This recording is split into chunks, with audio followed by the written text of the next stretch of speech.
Ce projet est différent de ceux que je monte les autres années. Les autres années, j'ai monté des projets en intervenant simplement dans les classes. L'année dernière, je suis intervenue en faisant travailler les élèves autour de mes travaux à moi et on a monté ensemble des œuvres communes.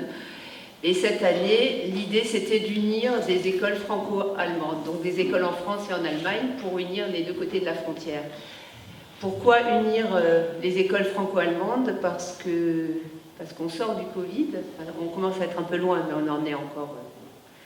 il en reste des traces, et en l'occurrence des traces dans la difficulté à faire les liens avec l'Allemagne. Tout un temps, la frontière était ouverte, on passait d'un côté et de l'autre comme on voulait. Pendant le Covid, la frontière s'est fermée, étonnamment s'est fermée, chacun s'est replié sur soi-même, et c'est le même scénario qui s'est produit chez les jeunes et chez la population en général, c'est qu'on se replie au fil du temps de plus en plus sur soi-même pour ne rencontrer que des gens qui nous ressemblent.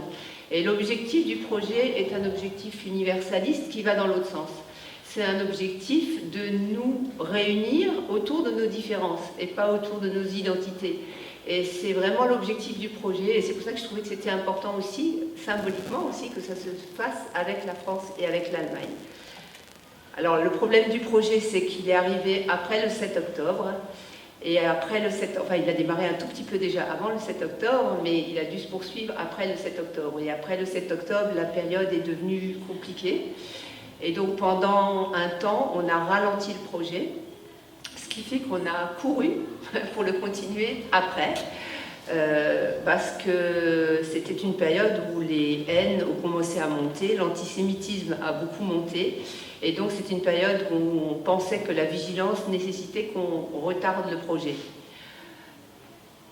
Après réflexion, je me suis dit, et je pense qu'on a eu raison, on a maintenu le projet, on a repris le projet, d'autant plus par rapport à cette montée d'antisémitisme et puis cette cristallisation autour de sa propre position et le refus de l'autre. Et donc je trouvais le projet d'autant plus nécessaire dans le contexte qui suivait le 7 octobre. Et aussi parce que c'est un projet qui permet, alors vous le voyez avec les images qui passent, mais c'est un projet qui revient sur la Shoah, donc qui revient sur l'histoire, qui revient sur les génocides, et le génocide étant un mot tellement galvaudé aujourd'hui et tellement utilisé, banalisé, avec une telle dénégation, que c'était important aussi que le projet, même s'il y a eu le 7 octobre, puisse continuer avec une plus grande explication, une plus grande transparence de ce que veulent dire les mots. Et aussi de pouvoir parler de la Shoah dans les écoles, c'était important après le 7 octobre malgré tout, alors que ça pouvait être plus compliqué, mais ça n'a pas été plus compliqué. Et le projet donc a permis d'une part de redéfinir un certain nombre de notions, et puis surtout de revenir à la nécessité de croire en chaque destin individuel et de revenir à l'humain. Le monde est particulièrement rempli d'inhumanité. Et je trouvais important qu'à travers une valise, l'idée c'était qu'on représente la vie d'une personne dans une valise, une personne qui a vécu un génocide, donc, dont on connaît l'histoire, qui a vécu un génocide, le génocide arménien, le génocide des Tutsis au Rwanda ou le génocide de la Shoah. Ou alors aussi, c'était important que les gens reviennent à leur propre histoire, parce que je pense que les jeunes aujourd'hui ne sont plus accrochés à leurs origines, c'est-à-dire à leur histoire vraie, juste à des espèces de discours de victimologie qu'ils ont entre eux, et qu'il était important qu'ils reviennent vraiment à l'histoire dont ils sont issus, à leurs origines, pour que justement ils puissent s'inscrire dans quelque chose et pas juste dans des concepts. Et c'est pour ça que ça me paraissait important, d'une part, qu'ils puissent faire une valise de leur histoire, donc ils se retournent vers leurs parents, vers leurs grands-parents, pour avoir la vraie histoire. Et il y en a plein qui ont découvert leur histoire, ça a été l'occasion pour eux vraiment d'échanger avec leurs parents. Et il y a des parents d'ailleurs qui étaient très contents de voir leurs enfants s'intéresser à leur histoire.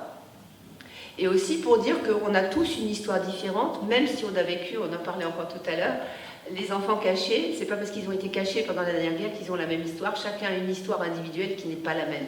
Donc un témoignage ne vaut pas un autre témoignage, c'est deux histoires différentes, et c'est pareil pour chaque histoire individuelle. Donc c'était important que chaque élève puisse raconter son histoire individuelle propre, et j'imagine, peut-être de façon utopique, mais en tout cas c'est mon imaginaire, c'est que si on est imprégné de son histoire propre et sensible à son histoire propre, on se rend compte de sa propre valeur, et à ce moment-là, peut-être qu'on se rend plus compte de la valeur de n'importe quel autre être humain, et de sa valeur propre aussi, unique. Et c'est en ça que je trouvais important. Alors les enseignants ont fait un gros travail. Il faut être vraiment reconnaissant pour l'implication qu'ils ont eue cette année, qui était compliquée, je pense, pour eux. Il y a eu beaucoup d'autres soucis dans les écoles. Et donc, franchement, je remercie vraiment les enseignants d'avoir soutenu le projet et d'avoir beaucoup participé, parce que comme il fallait courir sur les chapeaux de roue, ils ont dû courir avec. Et puis, ce qui était aussi intéressant, c'est ce mélange de différentes écoles. Donc, dans le projet, il y a 7 ou 8 écoles, et ça a beaucoup enrichi le projet. Vous pouvez voir les valises, elles sont très, très, très différentes dans leur concept. Et ce concept, il est différent aussi parce que les enseignants ont mis leur touche, et chaque enseignant a un autre regard sur le projet. Donc, tout ça, ça a permis d'enrichir le projet, puis de m'enrichir moi aussi par toutes les techniques qui ont été utilisées. Et voilà, je crois que c'est tout. Si je peut-être juste vous dire que vous pouvez vous promener après et qu'on a enregistré les élèves. Donc on a la voix des élèves, vous pouvez avec les QR codes enregistrer la voix, chaque élève raconte sa valise et du coup vous pouvez garder à la maison et on peut le retransmettre.